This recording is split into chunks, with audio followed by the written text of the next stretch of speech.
Nicolas Batifoulier, vous êtes directeur commercial de Moto Légende et de la vie de la moto, toute la maison LVA, mais vous êtes aussi responsable du salon Moto Légende.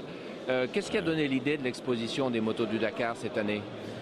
Alors, le salon Moto Légende, c'est le salon de la moto de collection, mais aussi la moto d'exception.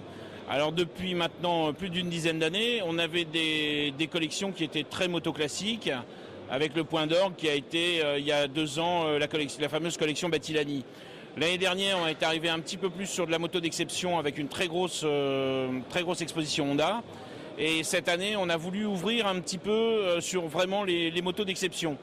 Les motos enduro tout-terrain n'avaient jamais été traitées en exposition. Donc c'est l'idée de. Je rends hommage à Christophe Ricci, notre régisseur général, qui a eu cette idée. Au début, c'était un petit peu compliqué parce que ça tendait vraiment vers le moderne. Et puis, chemin faisant, avec Daniel Adrian aussi, on a réuni une trentaine de motos exceptionnelles. Hier soir, il y avait Cyril Neveu, Hubert Auriol, les grands vainqueurs du Dakar. Oui, alors c'est ça. En fait, le Paris-Dakar a été une épreuve fantastique et extrêmement médiatisée. Oui. Et donc, la chance qu'on a en France, c'est que comme c'est une épreuve française, on a quasiment toutes les machines qui y ont couru et on peut les voir ici au Salon Moto Légende ce week-end. Oui, tout à fait. On a la collection personnelle de Jean-Claude Olivier, donc le PDG de Yamaha Motor France, avec vraiment sa moto personnelle. Cyril Neveu nous a prêté la dernière moto de Thierry Sabine, avec laquelle il s'est perdu dans le désert, et il a imaginé donc le premier rallye raid Abidjan-Nice. Et on a aussi la moto avec laquelle Hubert Auriol a gagné, donc qui nous a été prêté par BMW France.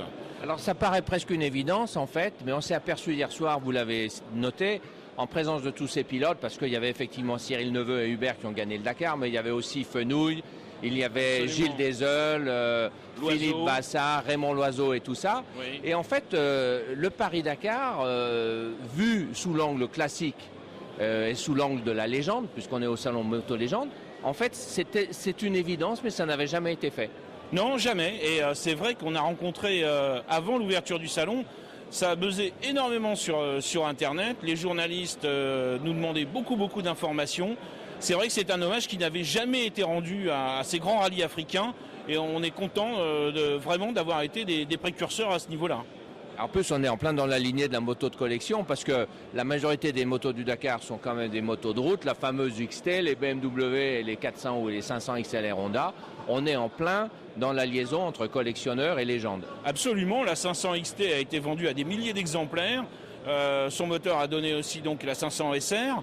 Et donc c'est vrai que tout le monde peut se retrouver quelque part dans ces motos. Il n'y a pas de souci. Eh bien, merci Nicolas, parce qu'apparemment, avec cette expo, on a encore un salon Moto Légende qui va être une réussite. J'espère qu'on atteindra les chiffres mais c'est bien parti, de l'année dernière, où on avait plus de 20 000 visiteurs sur site pendant un week-end. Et puis, écoutez, je vous donne tous rendez-vous au COP Moto Légende, 20-21 mai, au circuit de Dijon-Prenois, où là, il y aura vraiment un très beau spectacle, encore mieux que l'année dernière. Merci.